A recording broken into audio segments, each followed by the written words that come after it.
Okay, welcome back to part two. The video segment I'm going to show you in this part runs about almost 11 minutes, and I chose not to break it up purposely because it flows together very nicely. It starts out with the U.S. reaction to the communist takeover of Czechoslovakia and how Congress reacts to that. So I'd like you to think about that and think about there's still a group of people in Congress that have been there since the 1920s. They used to cause problems for Roosevelt. Think about this. It's 1947, 47, 48, that time frame, and there's still a group of people that don't want the U.S. involved in things, all right? It then will discuss the initial application of the Marshall Plan. See how it works with countries. It will take you through Greece, through France, and Yugoslavia. Yugoslavia today is Serbia and that whole area. But back in the 1940s, that area was called Yugoslavia. It was under the control of a guy by the name of Marshal Tito, T-I-T-O. He was communist, but he wasn't as staunch a communist as Stalin was, and therefore he runs afoul of Stalin. Okay, so again, take a look at this, and then I'll come back at the end of the 10-minute block after the video is shown and talk a little bit more. The communist takeover in Prague shocked Washington. There, the case for martial aid was still being argued before a partly isolationist Congress. The Soviet Union and its agents have destroyed the independence and democratic character of a whole series of nations in Eastern and Central Europe. It is this ruthless course of action and the clear design to extend it to the remaining free nations of Europe that have brought about the critical situation in Europe today. It was touch and go when both houses of Congress were finally considering the legislation. Then the Czech coup occurred, and that was the final straw, because even the isolationists, or most of them, could see that the Russians were advancing westward with the takeover in Czechoslovakia and so on. So it helped, very importantly, to pass the legislation. On April 3rd, 1948, Congress approved $5 billion of martial aid. The Marshall Plan was born from the need to feed the hungry and to prevent communism spreading over Europe.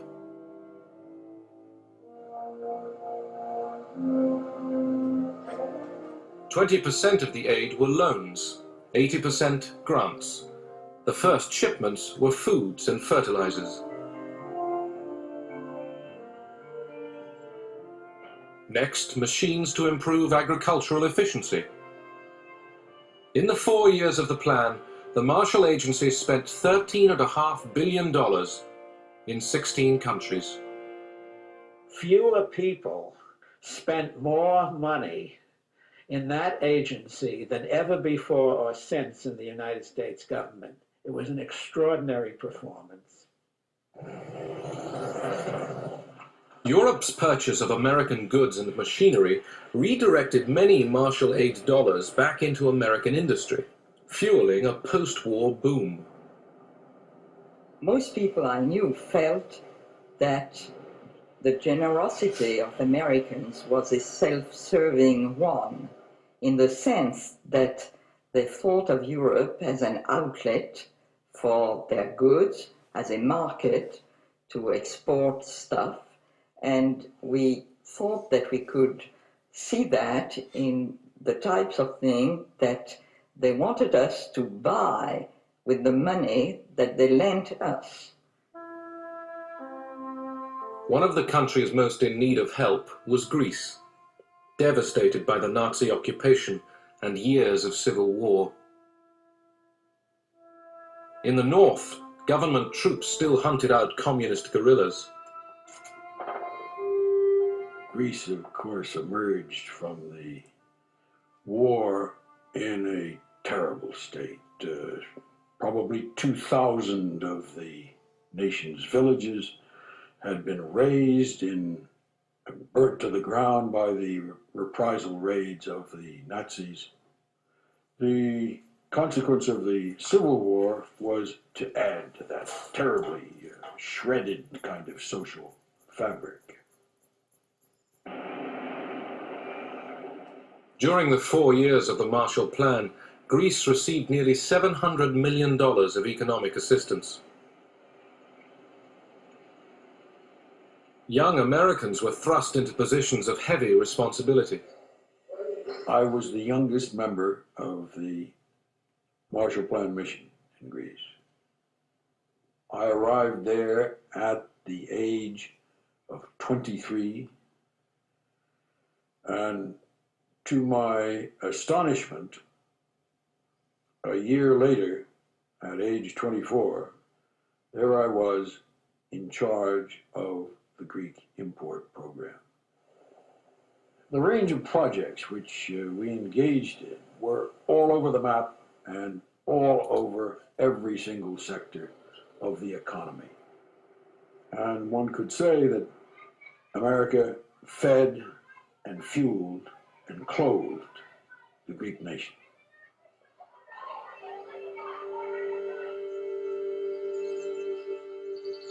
In the hill villages of northern Greece emerging from civil war, the Marshall planners came up with a scheme to meet a local need. During the war and during the Civil War, one of the major elements destroyed was the farm draft animal. One of the decisions was to import that which we were accustomed to, which was the Missouri mule. And the Missouri mule is not only cantankerous, he's big.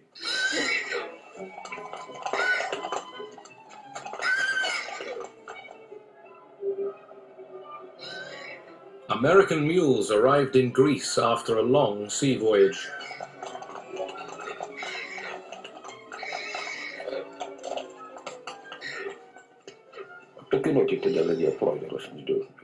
The village leaders informed us about the mules.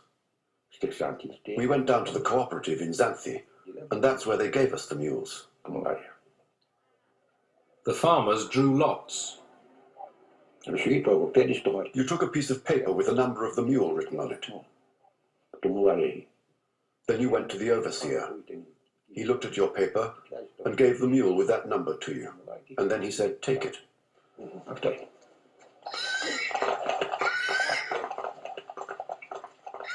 The only problem was that the American mules were very much larger than the animals local farmers were used to. The mules were very good.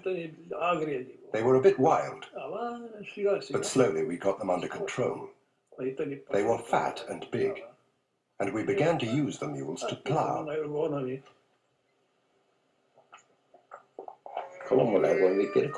They were very good.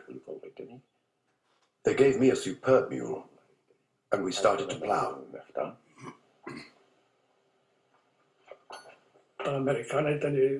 The American mules were best. They were from the stable, well-fed and fat. You could put 200 kilos on them, and they could take it. Our own mules were small.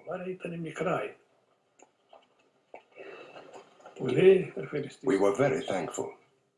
How could we not be thankful, since we had nothing? Long live America. Industrial Europe faced other problems. France, 1947. Workers at the Renault factory near Paris went on strike. When communist ministers backed them, they were expelled from the government. Several months of disruption followed.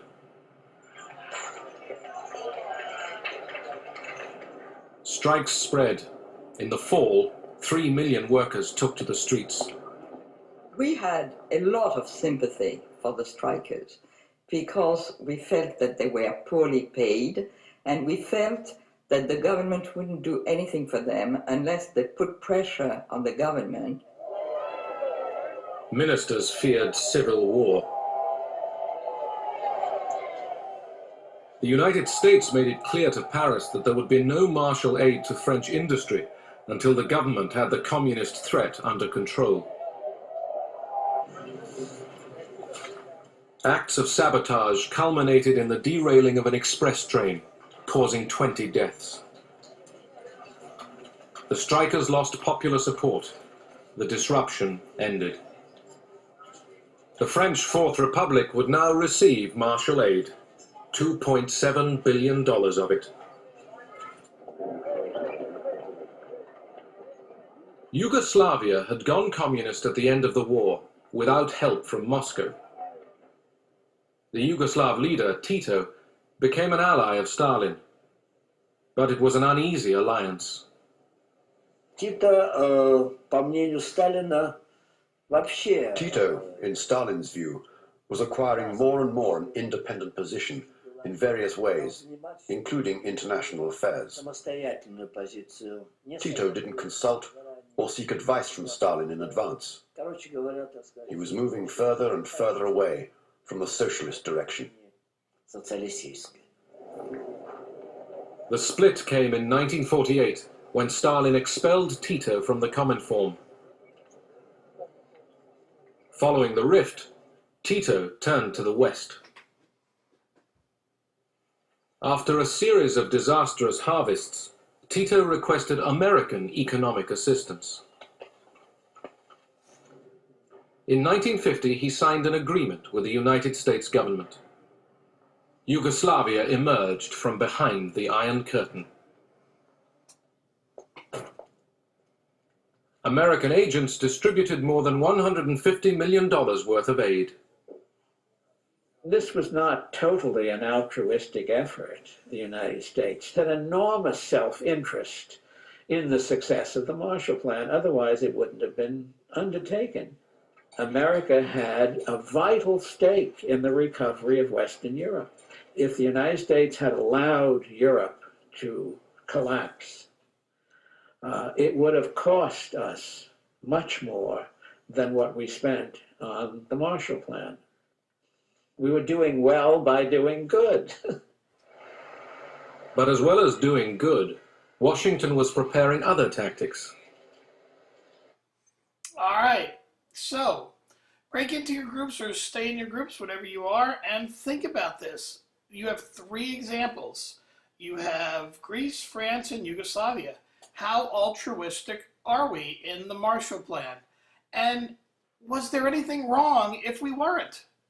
Think about this, okay? Take a few minutes, talk about it amongst yourselves, and then when you're done, I'd like you to move on to the next one, part 3.